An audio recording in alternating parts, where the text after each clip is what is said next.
implemented to protect laborers and workers as they carry out their activities? Why do our laborers have to go out year in, year out to decry working conditions? Why do teachers have to take out their chalks, have to stop writing on the boards because they've not been paid for years?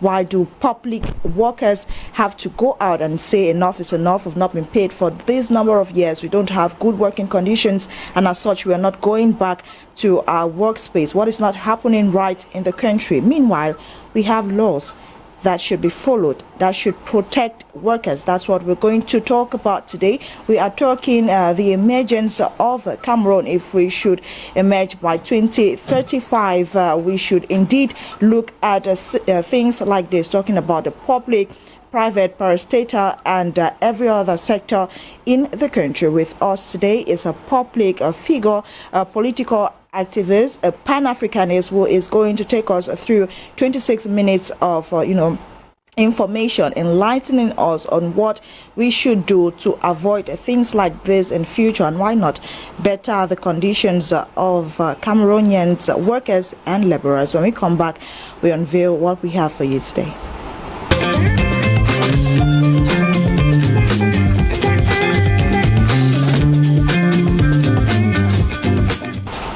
He's not a new person on the media space or in this space. Fabrice Lena, thank you very much for being here. Thank you very much, Pedrine Blanche, for having me as your guest.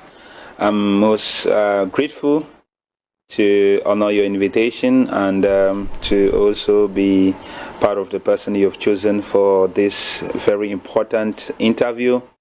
I'm looking forward to exchanging ideas with you and also to give my own modest contribution in terms of ideas to Cameroonians.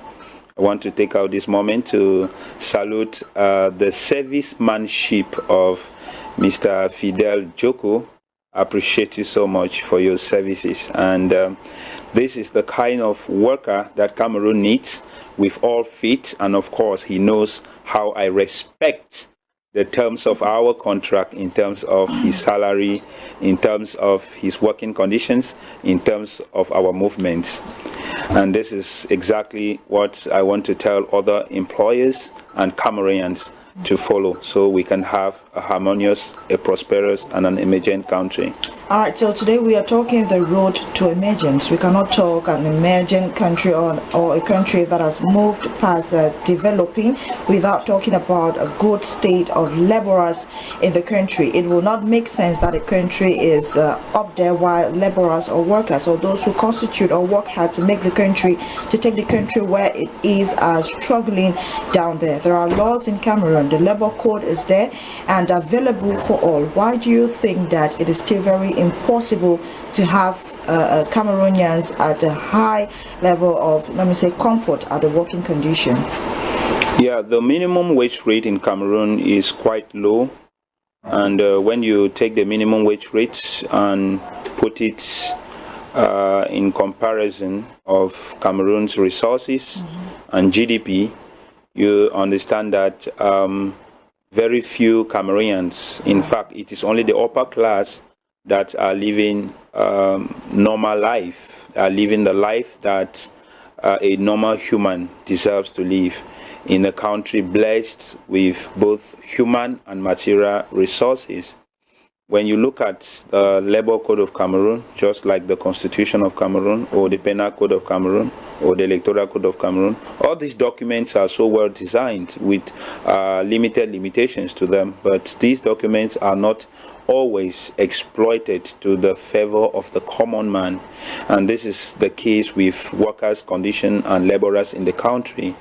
Taking the example of the education sector that I master, because of course I started teaching as a secondary school teacher while in the university, and I understand exactly what it means to go to school and teach, and then at the end of the month you don't have your full salary, or they are going to tell you that your hours have been cut, or even the amounts to be paid per hour is not sufficient enough to take care of your monthly needs. Or sometimes even there is no regulation, no social insurance coverage, I have been a dean of study of a college of about 1,500 students, where while delivering my services, the proprietor takes the names of different persons and gives to National Insurance Company, and then I am working as the dean of study, but my name is not part of this policy to benefit as a worker in this private institution. So if private workers or private workers are suffering as such, and it's because the government have not put in control measures, and the inspiration is taken from the public sector, because it is no different in the public sector. So you see, in Cameroon, the problem of teachers is both in the public and the private. So the public begins, because the public is the first to come up with schools like the ENS, like the different economies to form teachers. But at the end of the day, when teachers get graduated, their lump sum of money that is supposed to be deposited do not come on time. And then sometimes they are transferred without the necessary working tools, didactic materials, and equipment that they use. And most of the time, teachers have to be using connections or high instructions from Yaoundé in order to get their lump sum deposits. And sometimes when teachers choose different political opinions, I know a lot of teachers that they have been sanctioned because they are not part of the ruling majority political party in power, and then as civil servants they get sanctioned, or they never get promoted, or they just get always threatened, because they have matricles. So these are challenges because of lack of good faith, goodwill in the delivery of public policy at the education sector. But it's something that we can see it cuts across all the other sectors. Okay. Which sector in Cameroon is actually well? Is it the health sector with the famous situation of Monique Kumatekel here in Douala at La Cantini, where she died because there were not quick and safe measures taken for her to give safe deliveries to her twins, Or is it the numerous cases of people that die every day in the hospitals because there are either insufficient staff or insufficient equipment, or people have siphoned equipment to their private clinics, or government is not paying the people adequately, and then they have to ask for immediate money from patients before they get treatment. So no sector is actually well, and then the working conditions are quite terrible. One of the things that amazed me is recently, from my movement around the country, you'll find out structures like police stations. Police stations, you enter there, it's so old, dilapidated, and then it's like the chairs were bought in the early 2000s and never renewed. So when you look at the condition under which these people are working, sometimes you ask yourself, these are people that the state should valorize in terms of working condition. They are saving the country, of course. They are saving the country, but their working condition is extremely poor in terms of infrastructure. The infrastructure is not there, Sometimes this, what they call cité de police that are constructed. Once it is constructed, there's no renovation, there is no follow-up, there's no what they call entretien. It is not there, They are not. There's no maintenance, So it makes it difficult for people to always have to deliver their optimum output in this kind of working conditions. Or is it the schools that have been constructed, the different schools? Go to these schools, they are never renewed, never repainted, the equipment are worn out. So people work in very terrible conditions. That's why I would say, if you look at education sector, which is the basis for the growth of a country, you can then look its extension to all the other sectors that we are far from being emergent from the time lapse and the pace set by the current government in power. We are quite far from it, because when you look at the agriculture sector in the early 2000s, we had a lot of propaganda talks around agro-pastoral show, and then a lot of tractors bought, and then some of them are in the bush in Saint-Melima and in Ebolova, and those that were done in the grass fields, in the fertile soils of the Mbo area to carve out for, so all these were very ambitious projects. But where are these projects today, Where are these projects today? And these projects are failing because government is not taking into consideration, one, the working condition of Cameroonian civil servants. By correspondence, private employers do not take into consideration the working condition of their private employees. And two, because the system of social amenities, road network, health insurance, ability to afford daily bread, ability to take care of the family, all these things come to rest on the shoulder of the private man. So the state takes no responsibility to do or provide what they call public and merry goods, goods that its consumption is meant for all living in the society. So with this kind of factors, it makes it really very difficult for us to think of emergence. And this is the deplorable working conditions that Cameroonians are decrying on daily basis. But these laborers or workers have syndicates or associations, representatives, that act as a middleman between them and authorities that be. What do you think that these associations and syndicates should be doing, to save for them, for workers, for laborers, for the common Cameroonians, something that they can look onto? I'm talking about favorable conditions. What do you think that syndicates should be doing to keep favorable conditions for laborers in Cameroon? The Cameroonian context is a very difficult one. Notwithstanding, it is up to Cameroonians to produce their own frontline activists. Yeah. Every sector needs a frontline activist. People who can advocate, who can pressure, who can talk on behalf of the multitude of others in that particular sector.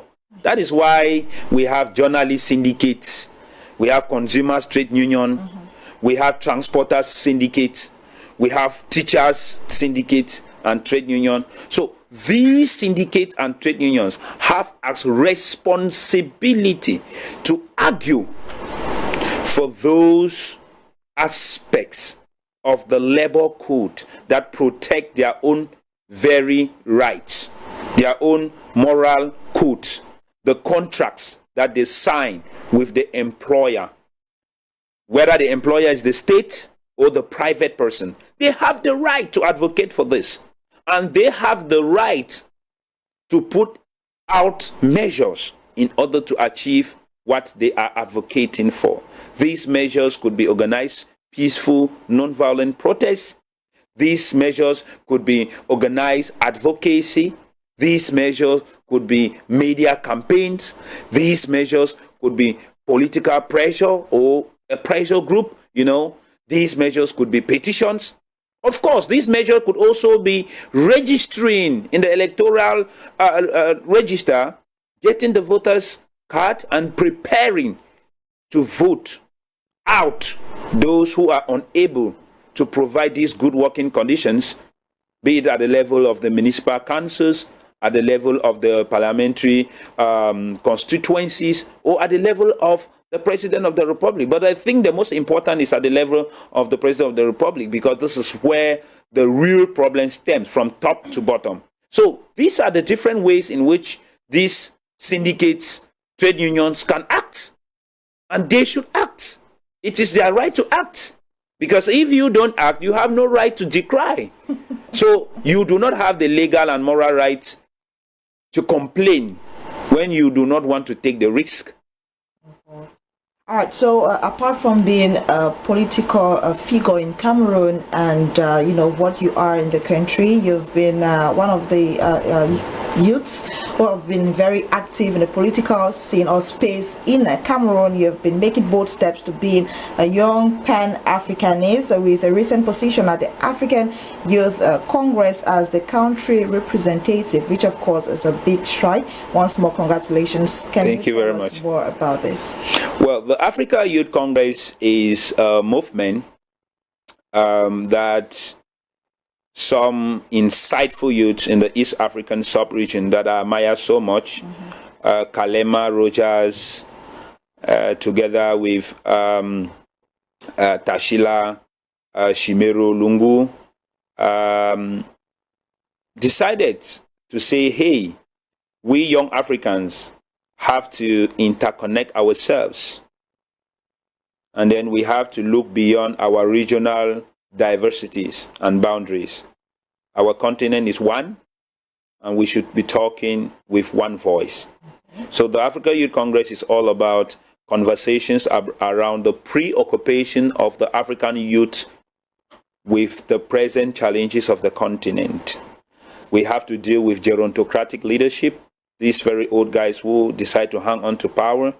So this initiative came between discussions around the president of Cameroon, who have stayed in power for so long, and the president of Uganda that have stayed in power for so long, and how we can together bring forces in order to look at the way forward for the future generation that we represent, not to be experiencing this kind of leadership again in their respective countries. And then from there, it springboard to other countries, and other youths got interested and say we can work together. So we are working together with young politicians and young potential leaders, young diplomats and young academias in the SADC sub-region, in East African Community sub-region, Central Africa Community sub-region, that I'm one of the representatives, the ECOWAS sub-region, and then looking forward to be connecting to the Maghreb sub-region. And then we have this intercontinental conversation also with other continents like Europe,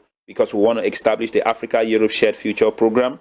And then also, why not Africa-Asia Shared Future Program? And then try to see how we can discuss and establish the relationship of mutual cooperation and mutual benefit with other continents, and not necessarily the master-servant kind of relationship that have been existing. So we are planning to put in place a new dispensation for African youth, and we are looking forward to engaging even the media. Why not journalists? And then why not bloggers? And why not entertainers? They can come on board. So together we shape our continent to have the kind of Africa that we want for ourselves. Feels good to know that African youths are up and ready to assume their responsibility. Now let us move to something else. When we hear Fabrice Lena, we think about PAP.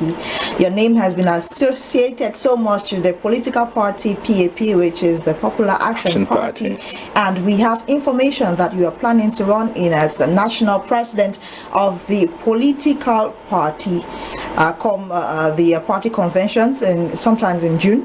All right, so what motivated this move? Well, as a young person, you have to be ambitious and courageous, and you have to also measure your achievements based on position that you've been able to manage. I've been able to manage two key positions in the Popular Action Party. The first is the position of National Communications Secretary between 2018 to 2019. And then the position of the National Secretary General from 2020 to 2024. So 5 years is enough time for you, journalists, observers, Cameroonians, to evaluate and say, what has he done? What has he been able to do? What is the track record of the achievements? So internally within the party, I said, this is a party that is coming out of serious crisis, the Anglophone crisis, and most of our militants had been dispersed as either refugees or IDPs. So there is need for that youthful, vibrant, dynamic face to come up to the party that will reflect the aspirations of the multitude of youths that are militating and joining this party. And then, of course, I had to discuss with my team in and out of the party, and also discuss with some political advisors, and also discuss with the National Council of the party that I have the motivation and the passion, and I think that I'm capable of managing the party as the national president. And why should I not present myself as the candidate for the position of national president in the next convention? Well, this sparked, this sparked a lot of reactions within the party, and of course, I said yes, I stand by my decision. I want youth to feel that they can do it. We must not always be relegated behind, or we must not always be given the middle position. We can also head organizations and manage it effectively, because the age syndrome has been a serious obstacle for the growth of youth in Cameroon, and this is what we have to demystify. This is what I am demystifying, and I think that if youths are positive and forward thinking, then they should judge it right that I am qualified, of course, by the actions that have been put in place, my capacity to move around the country, to engage with youth in the 10 regions and beyond, my capacity to recruit a lot of militants to the party, to introduce projects like civic engagement, political participation, to be one of the early persons to start voter registration campaign as far back as 2022, and then to create partnership and alliances with other organizations. So what does it take again to manage a party other than these basic things and then beyond? So I think, of course, I'm capable. But last month, you were unceremoniously replaced as the Secretary General of the political party, pushing many people who have been following the party and following you to suspect that everything is not right within the party. Is PAP okay? PAP is okay till after our convention.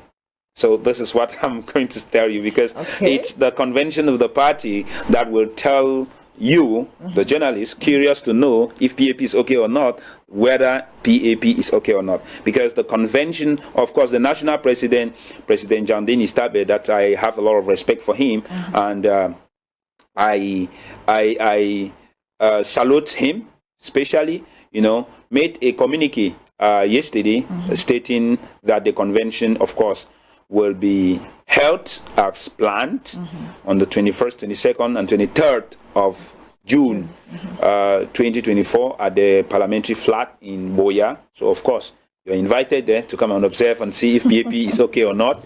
And during this convention, he's mentioned a couple of points upon which the party is going to hold the convention all around, including restructuring of the party. So I think as a member of the party that has worked at the level of the General Secretariat, restructuring also means voting new members and voting out some members and appointing new members. So it's all around voting or appointing and then adjusting bureaus. So this is the perspective that caught my attention to say, let's see how the convention is going to unfold. And then from there, you can now make your conclusions. Talking about preparations, how prepared is the Popular Action Party? We are soon to get into election year, talking about the legislative, municipal and presidential elections. How prepared is this political party? Yeah, Popular Action Party, like I said, coming from very tough times, is looking forward to participate in all the elections that are coming in 2025. Okay. But most importantly, our preoccupation is to grab parliamentary seats, municipal councils. This is the basis of institutional representation, and then for us to advocate our agenda of a new federal republic, which is what we have been preaching and what we are preaching till now.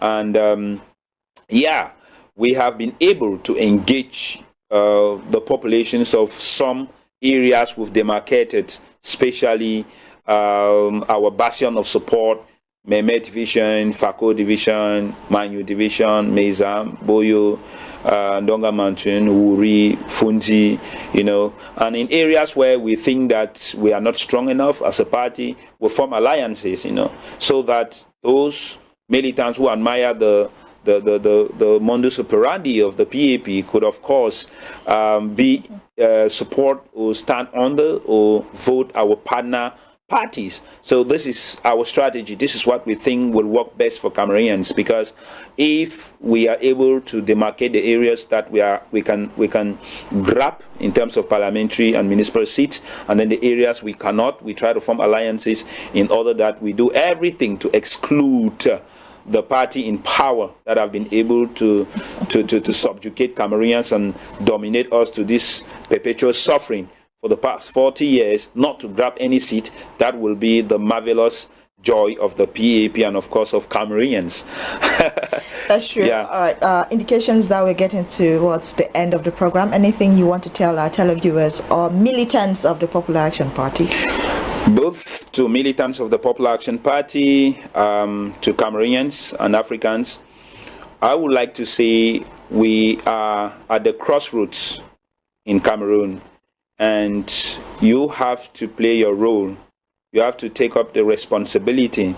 You have to be that person upon which the historians, the academians will take their pen to write, that you stood for the people. You have been part of the change process. 2025 is in less than a few months, and then we have the obligation to change the political narrative of Cameroon. Choose wisely, take the decision wisely, and remember, leadership is not by age, it's by capacity, it's by competence, it's by ability to deliver. Love you all. Ubuntu. Thank you very much, Fabrice Lena, for being here today, and thank you very much, televiewers, for joining us today. You've heard from the political figure. Hopefully, we have given you a thing or two.